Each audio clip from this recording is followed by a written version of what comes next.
પ્રતિબળ અને વિકૃતિનો આલેખ દોરીશું અને વક્ર દોરીશું કોઈ ધાતુ માટે. તો આપેલ કોઈ ધાતુ માટે પ્રતિબળ વિરુદ્ધ વિકૃતિના આલેખની ચર્ચા કરીશું, એના વિવિધ ભાગો શીખીશું, એના વિવિધ પારિભાષિક શબ્દોની માહિતી મેળવીશું કે આપેલા પદાર્થ પર જેમ જેમ વિરૂપક બળ તમે લગાડતા જાઓ તેમ તેમ કયા કયા ફેરફારો થાય.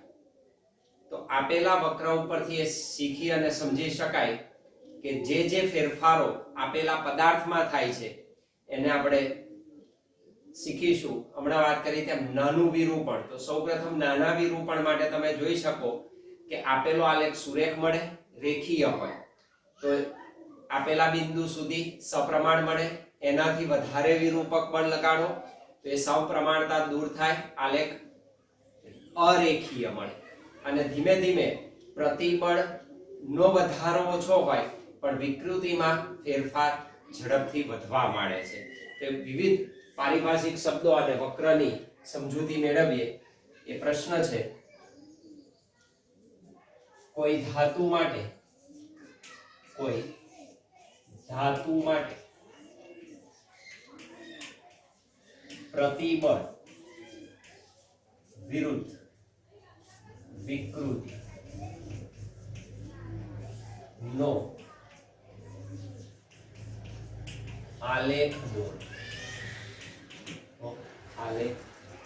દોરો અને વિવિધ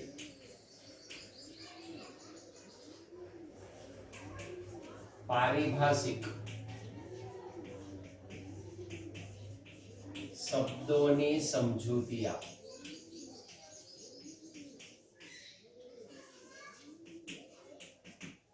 વિવિધ શબ્દોનો પરિચય આપણે એમાંથી મેળવીએ.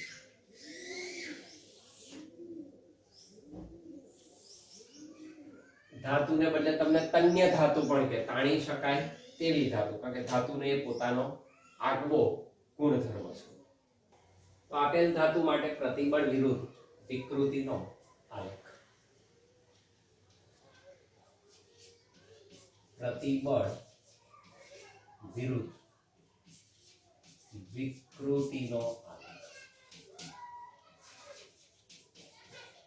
અને જે વિકૃતિ છે હંમેશા પર્સન્ટેજમાં આવે, કેટલા ટકા વિકૃતિ ઉદ્ભવે, ટકાના સ્વરૂપે હંમેશા.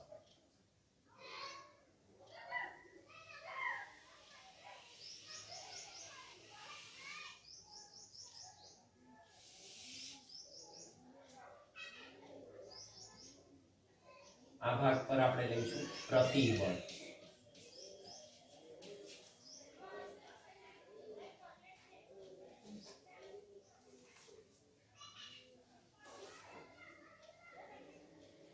that is sigma. અને આ દિશામાં આપણે લઈશું વિકૃતિ, એપ્સિલોન.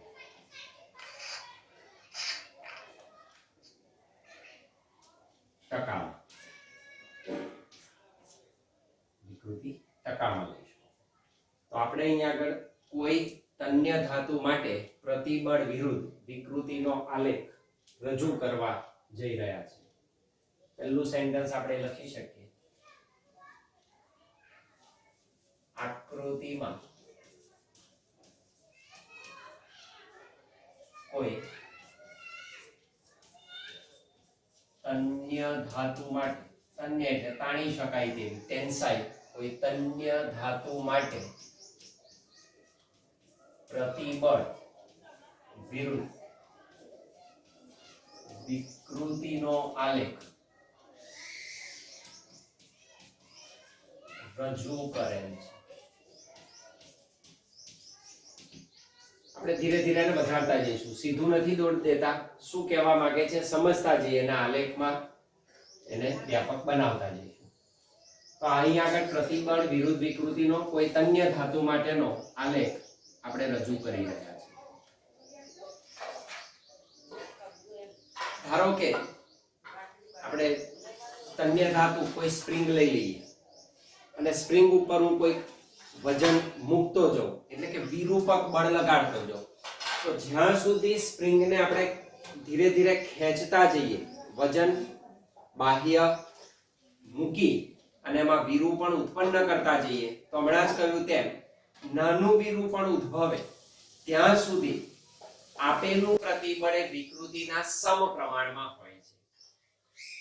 અને વિકૃતિના પ્રતિબળ વિકૃતિના સમપ્રમાણમાં હોવાનો મતલબ છે કે જેમ જેમ તમે પ્રતિબળ વધારતા જશો તેમ તેમ એના સમપ્રમાણમાં વિકૃતિ વધતી જશે નાના વિરૂપણ સુધી. મોટું એની અંદર વિરૂપણ ઉદ્ભવવું જોઈએ નહીં.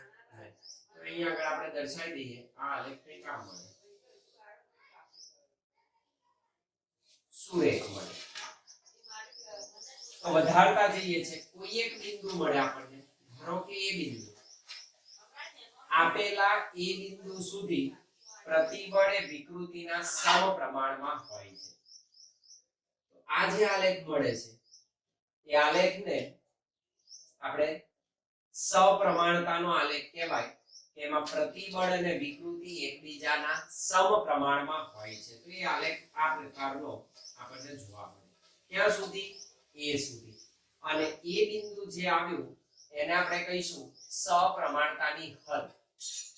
આપેલા એ બિંદુથી તમે વિરૂપક બળ જે બાહ્ય લગાડ્યું છે એને તમે જો દૂર કરી દો તો આપેલો પદાર્થ આ જ મૂળ અવસ્થામાં જ્યારે એની વિકૃતિ 0 થઈ જાય તો પ્રારંભિક જે એની મૂળ અવસ્થા હતી એ મૂળ અવસ્થામાં પરત ફરે છે. આપણે સ્પ્રિંગ લીધી, સ્પ્રિંગને ખેંચી એ બિંદુ સુધી માન લો કે એને ખેંચી, એમાં નાનું વિરૂપણ ઉદ્ભવ્યું. હવે જેવું વિરૂપક બળ બાહ્ય દૂર કરશો એની સાથે સ્પ્રિંગ પોતાની પ્રારંભિક મૂળ અવસ્થામાં શું થશે? પરત ફરશે એ જ માર્ગ પર.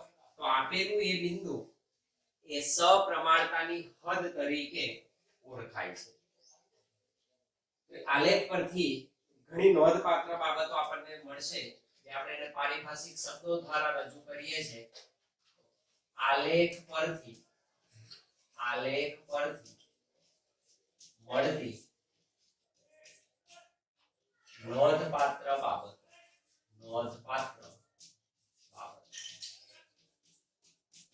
બાબતોની આપણે લિસ્ટ બનાવીશું.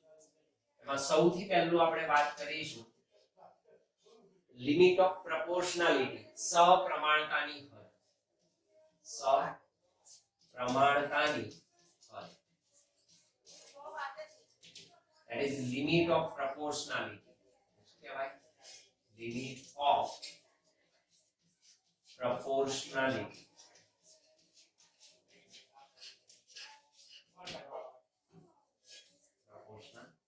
સપ્રમાણતાની હદ ઓથી એ બિંદુ સુધી. એમાં શું છે? આલેખના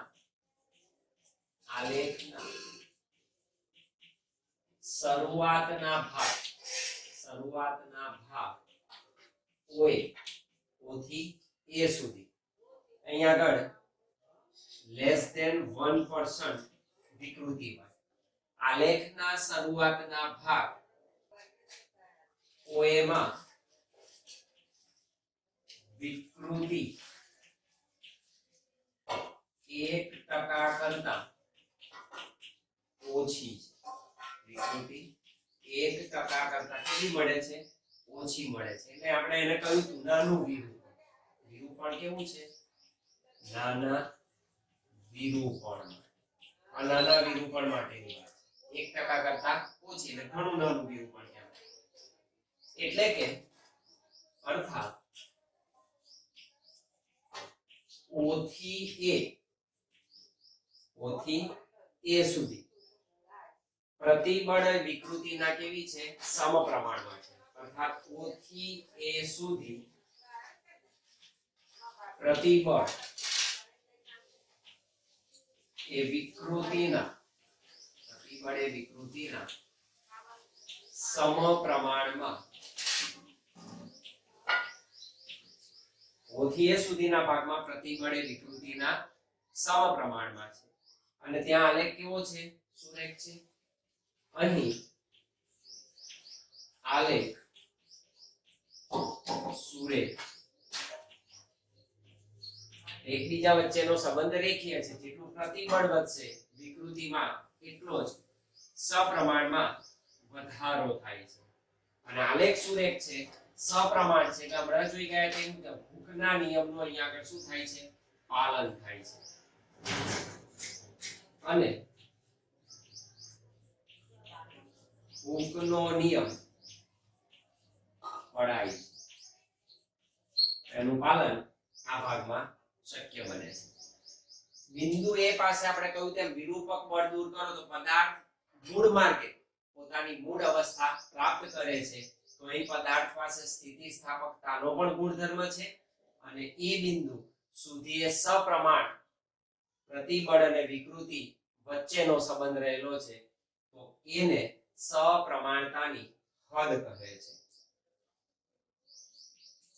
બિંદુ એ ને સપ્રમાણતાની હદ સપ્રમાણતાની હદ તરીકે ઓળખવામાં આવે છે અને ત્યાં સુધી હૂકના નિયમનું શું થાય છે પાલન થાય છે તો સાથે સાથે બીજા પોઈન્ટમાં હૂકનો નિયમ આપણે દર્શાવી દઈએ નાના વિરૂપણ માટે હૂકનો કયો વક્ર OA વક્ર માટે જે સુરેખ છે નાના વિરૂપણ માટે પ્રતિબળ અને વિકૃતિ એકબીજાના સમપ્રમાણમાં હોય છે એકબીજાના સમપ્રમાણમાં હોય છે હૂકનો નિયમ કહે છે હવે આપણે એ બિંદુ સુધી આવી ગયા તો આપણે એ બિંદુને નામ આપી દીધું એ બિંદુને આપણે દર્શાવી દઈએ આ જે બિંદુ મળ્યું આપણને એને કહીશું સ્થિતિ સપ્રમાણતાની હદ સપ્રમાણતાની લિમિટ ઓફ પ્રોપોર્શનાલિટી આ બિંદુ સપ્રમાણતાની હદ દર્શાવે હવે આપણે અહીં સુધી આવી ગયા હવે એનાથી હું સહેજ વિરૂપક બળ વધારીશ એટલે કે પ્રતિબળમાં વધારો કરીશ તો હવે આલેખ સુરેખ ન રહેતા વક્ર બને છે અર્થાત પ્રતિબળમાં થોડોક વધારો કરતા વિરૂપક બળ થોડુંક વધારતા વિકૃતિમાં વધારો થવા માંડે છે એટલે આલેખ અહીંથી વક્ર બને તો અહીંથી આલેખ આ રીતનો બનશે માન લો કે બી બિંદુ એથી બી બિંદુ છે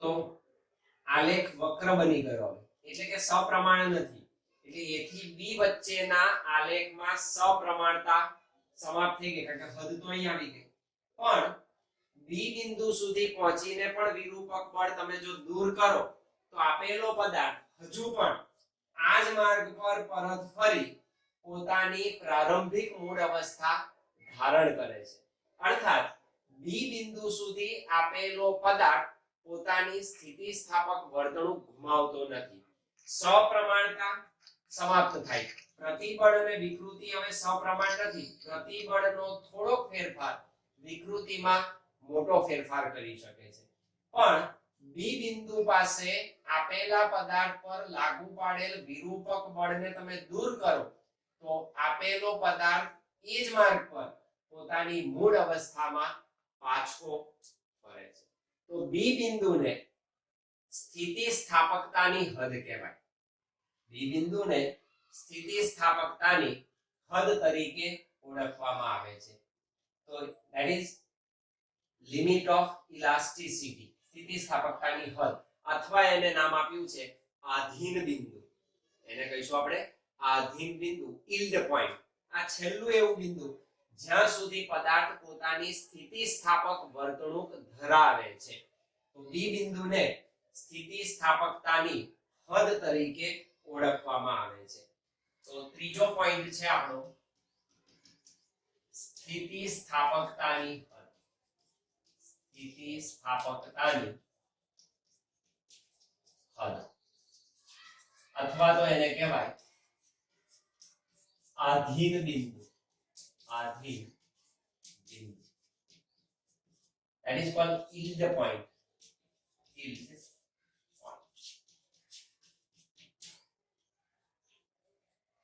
આલેખમાં બિંદુ A થી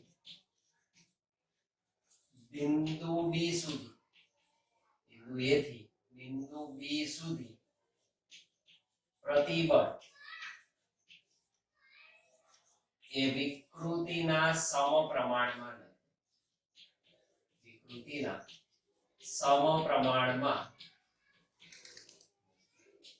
એટલે બંને વચ્ચેનો સંબંધ રેખીય નથી, હવે અરેખીય બને છે. અર્થાત આ વિસ્તાર A થી B સુધીનો વિસ્તાર અરેખીય ગુણધર્મ ધરાવે છે. બંને વચ્ચે સપ્રમાણતાનો કોઈ સંબંધ નથી, એટલે અરેખીય સંબંધ છે. પણ A થી B સુધીના કોઈ પણ બિંદુ પાસે, અહીંથી તમે અહીં સુધી જાઓ, એના કોઈ પણ બિંદુ પાસે તમે વિરૂપક બળ દૂર કરો તો આપેલો પદાર્થ પોતાના મૂળ માર્ગ ઉપર પોતાના મૂળ પરિમાણમાં શું કરે છે? પાછો ફરે છે. તેમ છતાં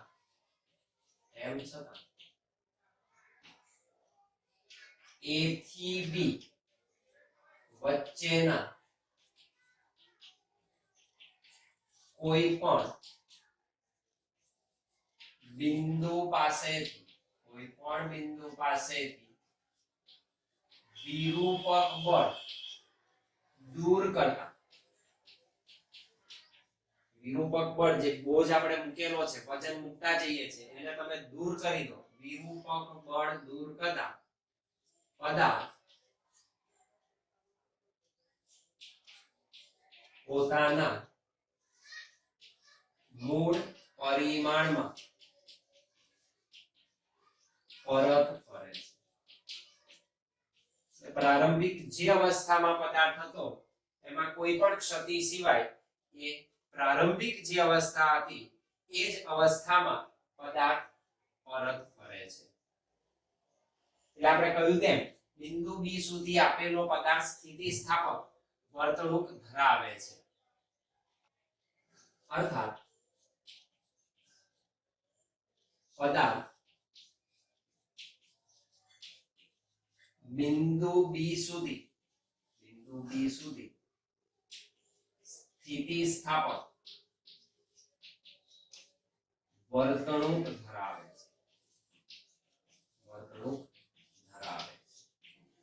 જેથી કરી બિંદુ B ને સ્થિતિસ્થાપકતાની હદ અથવા તો આધીન બિંદુ તરીકે ઓળખવામાં આવે છે. આમ બિંદુ B ને સ્થિતિસ્થાપકતાની હદ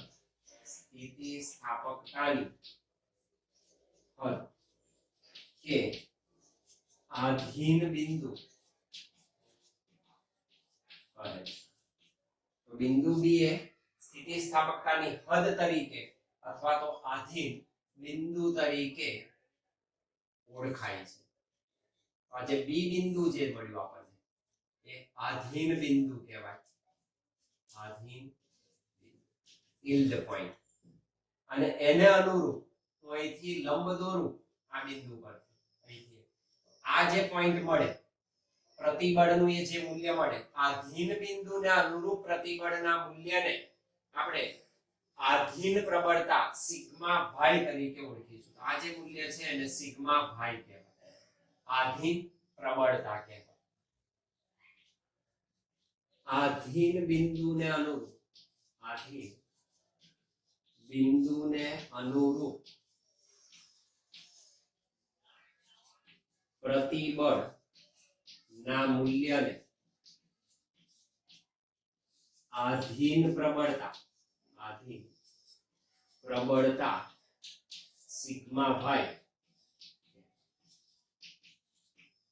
અને તમે કહી શકો અર્થાત આપણને a થી b સુધીનો જે કોઈ વિસ્તાર મળે છે તો ab જે વિસ્તાર મળ્યો એ આપણો વિસ્તાર સ્થિતિસ્થાપક વિસ્તાર તરીકે, તો ab વિસ્તાર અથવા તો o થી b સુધીનો સમગ્ર વિસ્તાર, o થી a સુધીનો સપ્રમાણ હતું, o થી b સુધીનો જે વિસ્તાર આપણને મળશે એ વિસ્તારને આપણે સ્થિતિસ્થાપક વિસ્તાર તરીકે ઓળખી શકીએ. આલેખમાંના OB વિસ્તારને સ્થિતિસ્થાપક વિસ્તાર કહેવાય. સ્થિતિસ્થાપક વિસ્તાર, આટલો એરિયા સ્થિતિસ્થાપક, આ સપ્રમાણ વિસ્તાર હતો o થી a સુધીનો, o થી b સુધીના વિસ્તારને આપણે સ્થિતિસ્થાપક વિસ્તાર ઇલાસ્ટિક રિજિયન તરીકે ઓળખી શકીએ. તો b બિંદુ સુધી આપણે પહોંચી ગયા. હજુ પણ જો b બિંદુ પછી પણ તમે બહારથી વિરૂપક બળ લગાડવાનું ચાલુ રાખો તો હવે શું થશે?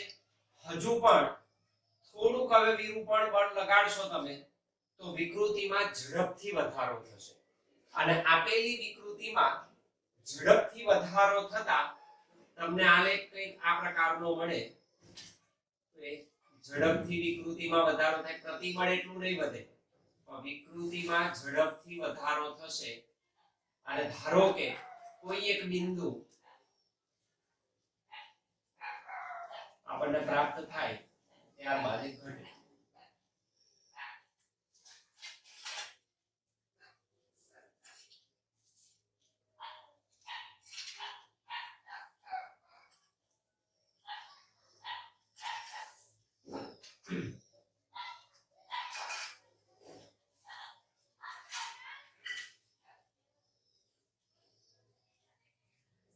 તો હવે બી બિંદુ પછી વિરૂપક બળમાં નાનો સરખો ફેરફાર કરો તો તમે જોઈ શકો છો કે એની વિકૃતિમાં ખૂબ જ ઝડપથી વધારો થાય છે. અને ક્યાં સુધી? તો કે આપણને કોઈ એક બિંદુ, ધારો કે અહીંયા આગળ મળે છે ડી, ધારો કે આ કોઈ ડી બિંદુ, અને બી થી ડી વચ્ચેના કોઈ પણ બિંદુ પાસે, સપોઝ ધારો કે કોઈ સી બિંદુ, બી થી ડી વચ્ચેના કોઈ પણ બિંદુ સી પાસે હું વિરૂપક બળ વધારતો જતો હતો, સી બિંદુ પાસે આવીને વિરૂપક બળ દૂર કર્યું તો હવે પદાર્થ પોતાની મૂળ અવસ્થામાં, મૂળ પરિમાણમાં કદાપી પાછો ફરતો નથી. અર્થાત તેમાં કંઈક પણ વિકૃતિનું કાયમી સ્થાપન થઈ જાય છે. એટલે કે પદાર્થમાં હંમેશને માટેની કંઈક ખામી, ક્ષતિ, વિકૃતિ ઉદ્ભવે છે. કાં તો લંબાઈમાં, કાં તો કદમાં, કાં તો આકારમાં કોઈ પ્રકારની વિકૃતિ ઉદ્ભવે છે. તો સી બિંદુ પાસેથી પદાર્થ, કારણ કે બી બિંદુ એની સ્થિતિસ્થાપકતાની હદ હતી, તો સ્થિતિસ્થાપકતાની હદ પછી સહેજ પણ વિરૂપણમાં તમે વધારો કરો અને બી થી ડી સુધીના કોઈ પણ બિંદુ પાસે જો સી બિંદુ જેવા બિંદુ પાસે વિરૂપક બળ દૂર કરો તો પદાર્થ કાયમી સ્થાપન સ્થિતિમાં આવે છે. અર્થાત એમ કહી શકાય કે બી થી ડી સુધી પદાર્થમાં પ્લાસ્ટિક વિરૂપણ ઉદ્ભવે છે, અને પદાર્થની અંદર એ પ્લાસ્ટિસિટીનો ગુણધર્મ આવે છે. એટલે પોતાનો મૂળ આકાર પરત પ્રાપ્ત કરે ને એમાં કંઈક ક્ષતિ, વિકૃતિ રહી જાય છે. તો અહીંયા આગળ આ જે મળે છે આ એનું કાયમી સ્થાપન દર્શાવે. તો કાયમી સ્થાપન સ્થિતિ રજૂ કરે છે. તો પદાર્થ કાયમી સ્થાપન સ્થિતિમાં પરત આવે છે. તો એની અંદર કંઈક પણ તમે જો તો વિકૃતિ શૂન્ય નથી થતી, મૂળ પરિમાણમાં નહીં, કંઈક સ્પ્રિંગને ખેંચી તો કંઈક ખેંચાયેલી સ્થિતિમાં સ્પ્રિંગ પરત ફરે, અર્થાત હંમેશને માટેનું પરમેનન્ટ સ્થાપન થઈ જાય છે. તો એ પ્લાસ્ટિક વિરૂપણ ઉદ્ભવે. તો આ અવસ્થા છે એટલે કાયમી સ્થાપન સ્થિતિ તરીકે આપણે લખી શકીએ. નંબર 4 ચોથો પોઈન્ટ છે કાયમી સ્થાપન. કાયમી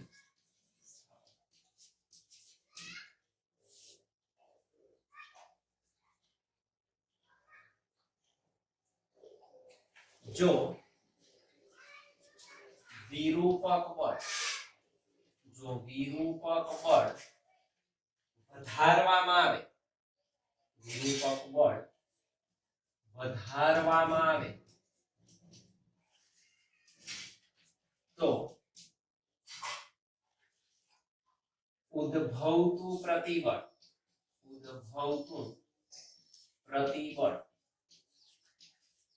આધીન બિંદુ બી હતું, આધીન પ્રબળતાથી સિગ્મા y થી વધી જાય. પ્રતિબળ આધીન પ્રબળતાથી વધી જાય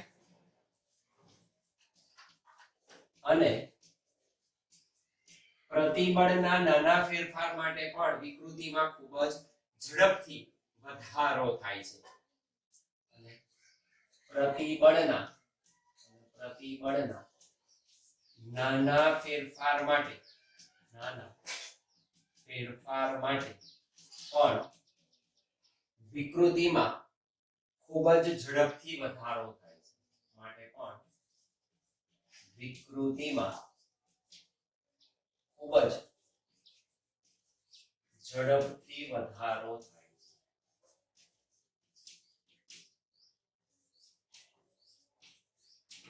તેમાં કંઈક પરમેનન્ટ ખામી રહી જાય છે.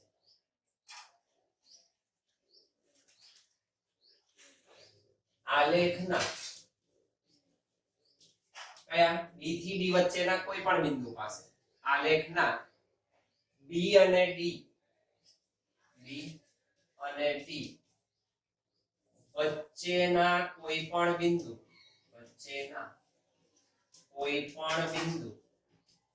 માની લો કે સી પાસેથી વિરૂપક બળ દૂર કરવામાં આવે,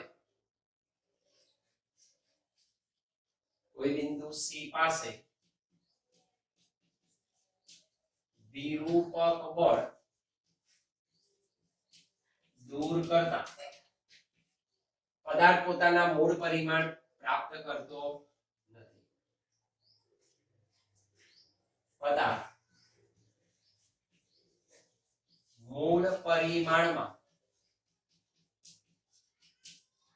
પરત ન ફરતા, મૂળ પરત ફરતો નથી, તૂટક રેખા વડે દર્શાવેલા માર્ગે પાછો આવે છે. તૂટક રેખા વડે દર્શાવેલ માર્ગ પર, આ માર્ગે પરત આવે છે. એવી સ્થિતિ પ્રાપ્ત કરે છે કે જેમાં પદાર્થની અંદર કઈ કાયમી વિકૃતિ રહી જાય છે. કઈક કાયમી વિકૃતિ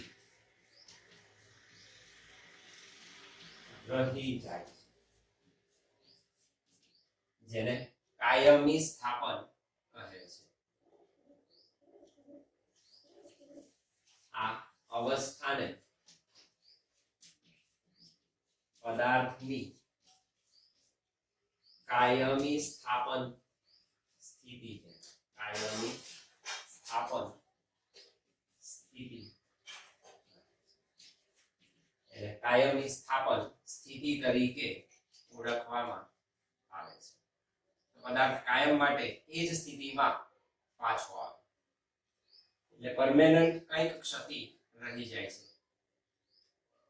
સમજો કાયમી સ્થાપન સ્થિતિમાં પ્રતિબળ 0 થઈ જાય છે પણ વિકૃતિ 0 થતી નથી, કંઈક રહી જાય છે. કાયમી સ્થાપન સ્થિતિમાં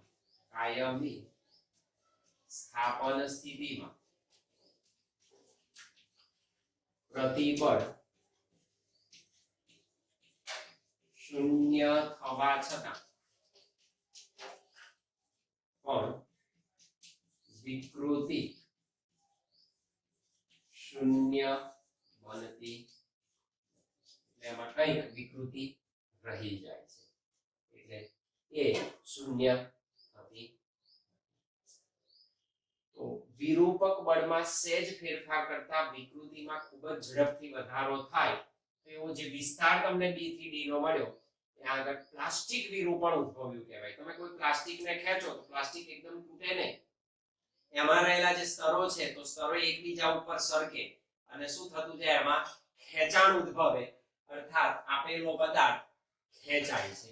તો અહીંથી B થી D વચ્ચે પ્લાસ્ટિક વિરૂપણ ઉદ્ભવ્યું એમ કહી શકાય. પાંચમો પોઈન્ટ આવે આપણી પાસે પ્લાસ્ટિક વિરૂપણ. નંબર 5 પ્લાસ્ટિક વિરૂપણ. પ્લાસ્ટિક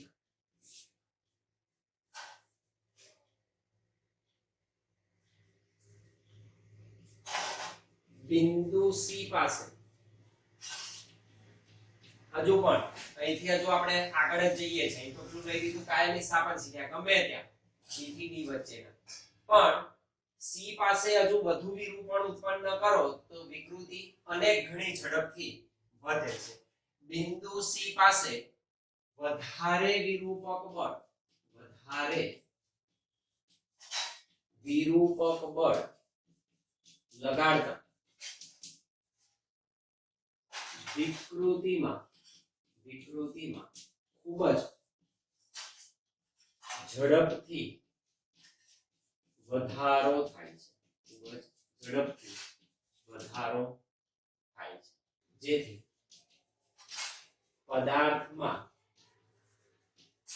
પ્લાસ્ટિક વિરૂપણ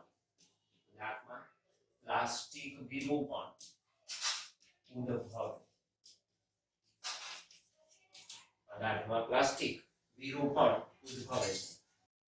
આ ઘટનામાં શું થાય, પ્લાસ્ટિક વિરૂપણની ઘટનામાં પદાર્થમાં રહેલા મહત્તમ આકાર વિકૃતિ ધરાવતા સમતલો એકબીજા પર સરકે છે.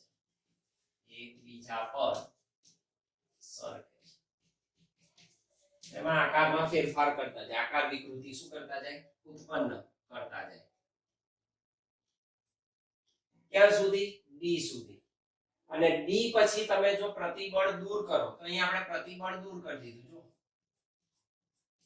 અહીંથી પાછું લઈ લીધું અને પ્રતિબળ હવે તમે નથી લગાડતા, છતાં પણ પદાર્થ હજુ તણાયા કરે છે, એમાં તણાવ ઉત્પન્ન થાય છે. તો D પર પ્રતિબળ દૂર કરતા વિરૂપક બળ દૂર કરવા છતાં પણ એમાં વિકૃતિમાં શું થાય છે, અમુક બિંદુ સુધી વધારો થાય છે. માન લો કે E બિંદુ, જેને એનું ફ્રેક્ચર પોઈન્ટ કહેવાય, તો અહીં પદાર્થ તૂટી જાય અને આ જે છે પોઈન્ટ, એમાં તન્ય ધાતુ માટે 30% જેટલી વિકૃતિ ઉદ્ભવે તો આ થયું તમારું ફ્રેક્ચર પોઈન્ટ, રપ્ચર પોઈન્ટ કહેવાય, ફ્રેક્ચર બિંદુ તરીકે એ ઓળખાય છે. આલેખના બિંદુ D ને આલેખ પરના બિંદુ B ને દ્રવ્યની તણાવ પ્રબળતા કહેવાય. દ્રવ્યની અંતિમ છેલ્લી ત્યાં સુધી ખેંચી શકાય, અંતિમ તણાવ પ્રબળતા, ટેન્સાઇલ સ્ટ્રેન તણાવ પ્રબળતા, that is sigma u. એની તણાવ પ્રબળતા તમને મળે, that is sigma u. તો D બિંદુ એ અંતિમ તણાવ પ્રબળતા તરીકે ઓળખાય, અથવા તો અહીં એને કહેવાય સિગ્મા યુ ને બ્રેકિંગ પ્રતિબળ કહેવાય. ત્યાંથી પદાર્થ તૂટવાની શરૂઆત થાય. તો B થી D જો આ બે વચ્ચેનું અંતર ઓછું હોય તો પદાર્થ બટકણો કહેવાય, અને B થી D વચ્ચેનું અંતર જેમ વધુ હોય તો આપેલો પદાર્થ તન્ય પદાર્થ કહેવાય કે એમાં મેક્સિમમ પ્લાસ્ટિક વિરૂપણ ઉદ્ભવે. ત્યારબાદ અહીંથી પ્રતિબળ દૂર કરતા વિકૃતિ વધે છે ને એક બિંદુ ઈ એવું મળે કે આપેલો પદાર્થ ત્યાં શું થઈ જાય, તૂટી જાય છે. તો ઈ ને એનું ફ્રેક્ચર પોઈન્ટ કહે છે. નંબર 6 ફ્રેક્ચર બિંદુ. ફ્રેક્ચર અંતિમ તણાવ પ્રતિબળ. અંતિમ તણાવ પ્રતિબળ દ્વિબિંદુ પાસેથી બી પાસેથી આપણે પ્રતિબળ દૂર કરીએ છીએ, વિરૂપક બળ દૂર કરીએ છીએ. તણાવ પ્રતિબળ અથવા તણાવ પ્રબળતાથી આગળ શું કરીશું? લાગુ પાડેલ બળ દૂર કરવામાં આવે. આગળ લાગુ પાડેલ બળ, વિરૂપક બળ જે હતું એને આપણે દૂર કરી દઈશું અથવા ઘટાડી દઈશું. લાગુ પાડેલ બળ ઘટાડવામાં આવે તો પણ વિકૃતિમાં શું થાય છે? ઝડપથી વધારો થાય છે. તો પણ વધારાની વિકૃતિ ઉદ્ભવે. તો પણ વધારાની વિકૃતિ ઉદ્ભવે. લઈ લીધો છતાં પણ શું થાય છે? એમાં વિકૃતિ ઉદ્ભવે. કહી શકાય કે ડી પાસેથી પદાર્થમાં લિક્વિડિટીનો ગુણધર્મ આવી જાય, એટલે કે પ્રવાહીની જેમ વહેવા માંડે. તમે વિરૂપક બળ દૂર કરો તો એ પ્રવાહીની માફક શું થશે? વહેશે. એટલે કે આપેલો પદાર્થ આગળ ને આગળ વિકૃતિ ઉત્પન્ન કરી શકે. તો પદાર્થ વિકૃતિ ઉત્પન્ન કરે છે. ક્યાં સુધી? ઈ સુધી. ઈ પાસે પદાર્થ તૂટી જાય. બિંદુ ઈ પાસે અને બિંદુ ઈ પાસે પદાર્થ તૂટી જાય છે. તેથી એને કયું પોઈન્ટ કહ્યું? ફ્રેક્ચર પોઈન્ટ કહેવાય. પાસે પદાર્થ તૂટી જાય. આમ ઈ ને ફ્રેક્ચર પોઈન્ટ, ફ્રેક્ચર બિંદુ, ફ્રેક્ચર પોઈન્ટ કહે. તો ઈને ફ્રેક્ચર પોઈન્ટ તરીકે ઓળખવામાં આવે છે. તો પ્રતિબળ ઘટતું જાય છે પણ વિકૃતિમાં ઝડપથી વધારો થાય છે. તો અહીં ડી પાસેથી પદાર્થ તૂટવાની શરૂઆત થાય તો અહીં આગળ તમને બ્રેકિંગ પ્રતિબળ મળે. મેક્સિમમ ફ્રેક્ચર પોઈન્ટ બિંદુ પાસે શું મળે તમને? એને અનુરૂપ પ્રતિબળને બ્રેકિંગ પ્રતિબળ કહે છે. ફ્રેક્ચર બિંદુ ને અનુરૂપ, ફ્રેક્ચર બિંદુને અનુરૂપ મળતા પ્રતિબળને બ્રેકિંગ પ્રતિબળ કહે છે. બ્રેકિંગ પ્રતિબળ. જો બી થી ડી વચ્ચે ઘણું મોટું પ્લાસ્ટિક વિરૂપણ ઉદ્ભવતું હોય તો એને તન્ય પદાર્થ કહેવાય, તાણી શકાય તેવો.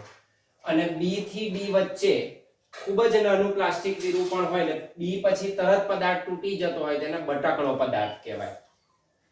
ધેટ ઇઝ તન્ય ધાતુ અને બટકણો પદાર્થ.